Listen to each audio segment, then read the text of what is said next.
Why Putin may reject peace deal with Ukraine. The Washington-based Institute for the Study of War, ISW, said Putin's comments were part of Moscow's argument for questioning Zelensky's legitimacy and Ukraine's sovereignty. The return of U.S. President Donald Trump to the White House has fueled speculation about talks aimed at ending the conflict in Ukraine. However, by targeting Zelensky's right to even reach a deal and the legitimacy of the process itself, Putin has raised doubts among observers about his intention to negotiate immediately. Moscow has repeatedly declared Zelensky an illegitimate leader due to the martial law he declared due to the conflict, which banned presidential, parliamentary and local elections. Prior to the decree, Zelensky's 5-year term was due to end on May 20, 2024. Putin said this meant Zelensky could not reverse a decree he issued in September 2022, which banned talks with the Russian leader after Moscow annexed the Donetsk, Lugansk, Zaporizhia and Kherson regions. Putin said on January 29 that he would not consider any agreement with Ukraine to be binding. This is because the Ukrainian government did not rescind the 2022 decree. So Zelensky would not have the authority to sign the documents. Putin said the decree could only be revoked by the Speaker of the Ukrainian parliament, who must become the country's acting president after Zelensky's term ends. The Russian leader added that not only would Zelensky's decree be revoked, but the legitimacy of Ukrainian negotiators would also have to be verified by lawyers before negotiations could begin.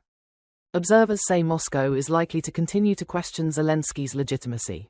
And last week Putin said he was prepared for talks with Trump on ending the conflict. However, ISW said Putin is trying to bring Trump into talks that do not include Ukraine and force the US leader to agree with the Kremlin's claims that the current Ukrainian government is illegitimate. In the latest news, key developments in the Russia-Ukraine war on January 31.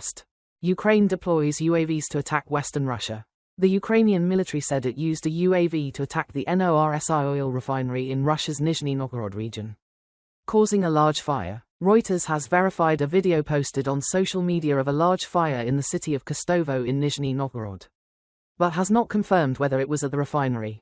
Russia has not commented on the information, but Russian petrochemical company Sibor announced a temporary suspension of operations at its facility in Kostovo on the morning of January 29 after debris from a Ukrainian UAV fell and caused a fire at the facility. Sibor said the fire was later brought under control and there were no casualties. Ukraine also said it had hit the Andriopol oil pumping station on the oil export pipeline passing through the Baltic port of Ust-Luga. Another attack also destroyed a Russian missile storage area in the Tiva region, causing a series of explosions. Russia has not commented on this information. Russia reduces the intensity of attacks, focusing on the Pokrovsk front. The Deep State Monitoring Organization published an analysis of the developments of the war in Ukraine and concluded that although the level of attacks on Russia remains high, the intensity has decreased. Specifically, Russian forces focused 44% of their attacks on Pokrovsk, a key logistics center for Ukrainian troops in Donetsk province. Kursk front, Russian province, accounts for 13%. Air defenses opened fire to intercept Russian UAVs in Kiev. Early this morning, January 30, the Kiev Regional Military Administration, KOVA, reported that air defense forces were operating against enemy UAVs in the Kiev region. At 2:06, KOVA noted that an airstrike alert was in place in the area. The air defense alert read, UAV detected in airspace. Air defense forces are operating to intercept the target. Russia highlights the advantage of controlling Novolazavivka. Vladimir Rogov, a senior official of the Russian-appointed Zaporizhia administration, said that controlling Novolazavivka opened up opportunities for Russian troops to advance in 3 directions. The recent control of the Novolazavivka settlement by the Russian army has created an opportunity to support the frontline units in the 3 regions of Zaporizhia, Dnipropetrovsk and Donetsk, Rogov said. TASS news agency reported. By taking control of Novolazavivka, the Russian army has opened up an opportunity to attack the enemy's defense lines in the southern part of Zaporizhia, the northern part of Donetsk region, as well as in the direction of Orikovo near Dnipropetrovsk region. At the same time, this allows us to support and develop the offensive in a number of adjacent areas of the front line. Rogov said. NATO sends $41 billion to Ukraine. NATO said the military bloc is fulfilling its promise of a $41.6 billion security assistance package for Ukraine in 2025. NATO Deputy Secretary General Radmila Shekerinska chaired a NATO-Ukraine Council meeting on January 29.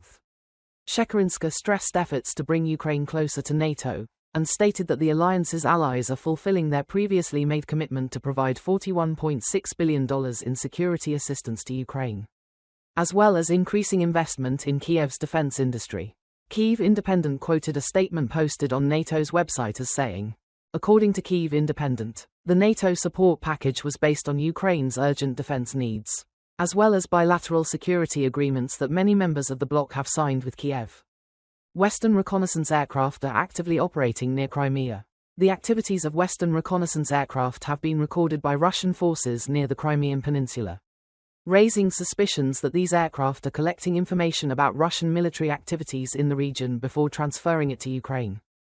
According to Avia.pro, on January 28, 2 reconnaissance aircraft, a Bombardier Challenger 650 and a Boeing P-8A Poseidon, approached the Crimean Peninsula from the direction of the Black Sea after refueling from a Boeing KC-135R Stratotanker tanker. Such air activity is not new. Previously, in December 2024, Russian media reported flights of a French Dassault Mirage 2000 aircraft and a British RC-135 electronic reconnaissance aircraft over the western part of the Black Sea.